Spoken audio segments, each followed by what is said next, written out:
Ladies and gentlemen, welcome back to another episode of the Mitchell Hour Podcast. Today we're going to be discussing the death of Tyre Nichols and the effect that it has on all of us. Episode 75, the same but different. Have you ever sat down with your kids, especially your black boys that you're raising, and had to have that talk with them?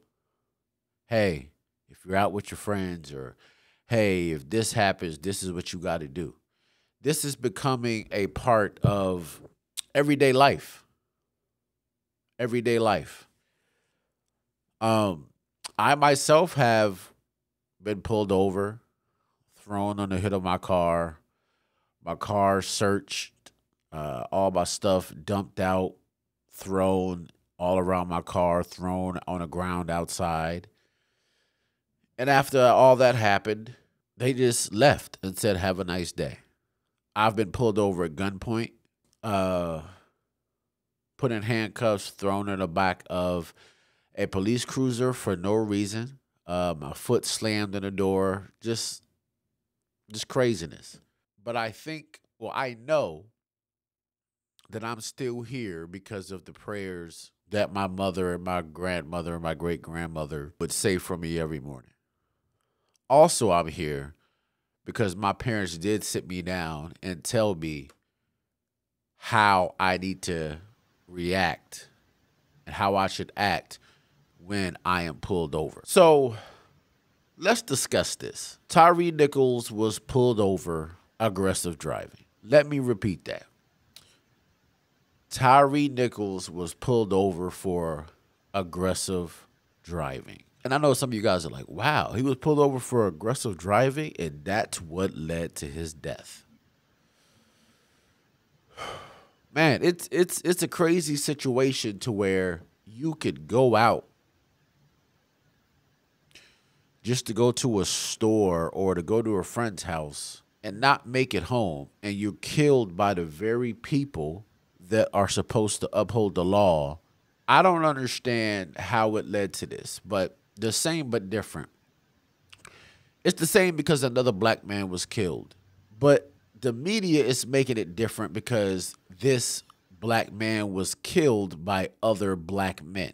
A lot of them are taking the police out of it and just saying it was just black men that were engaged in gang activity. And somehow black women are being blamed for this. So I don't understand how black women are being blamed for this. And I don't understand if it's police that did it.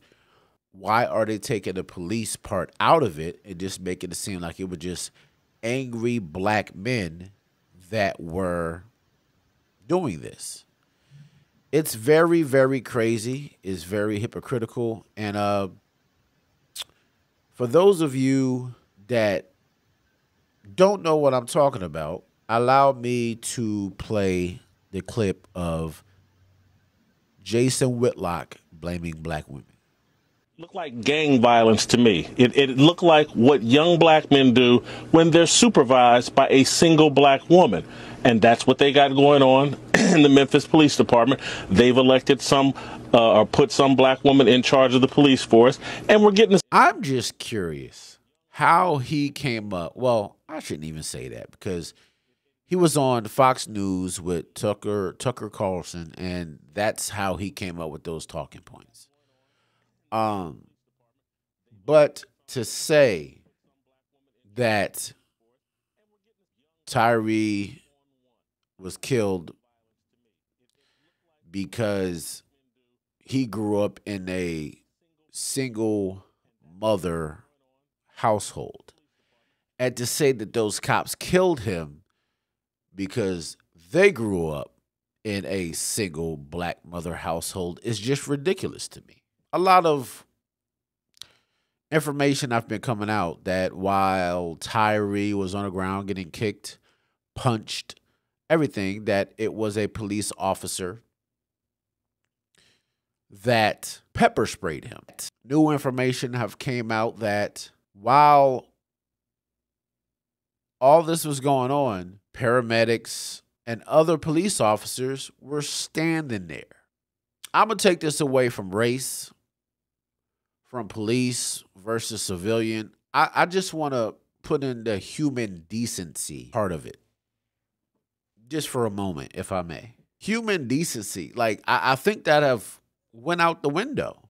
When I was growing up, I remember this day. I was in a car with my mother. We was living in Morgantown, West Virginia. And I remember us driving, and it was some kids that were jumping another young child. I would say this was probably like preteens.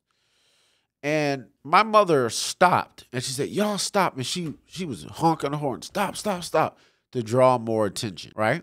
Are we just so obsessed with violence that we can see another human being being beat to death? Just sit there until it's done, or we pull out our cell phones and record it. Are there any human beings left? Like I said, take away the race, take away the cop, civilian part of it, and just look at the human decency, the human nature part of it. To protect, to stop another person, to call out a person that is wrong. So I guess that's just over with. But in closing, I think the real conversation needs to be, maybe there should be more training for police officers. You have to know the people that you're putting out in these streets to protect people. Rest in peace to Tyre Nichols. Lives were ruined. Lives were ruined. Tyre Nichols he's dead. His family is grieving. His family is grieving. You know, what those 5 police officers did, going to stay with them forever. Their families have to deal with that. And we have to get better, people. We have to get better. Until next time, we out. Thank you for tuning in. Hit that like button, comment, and subscribe.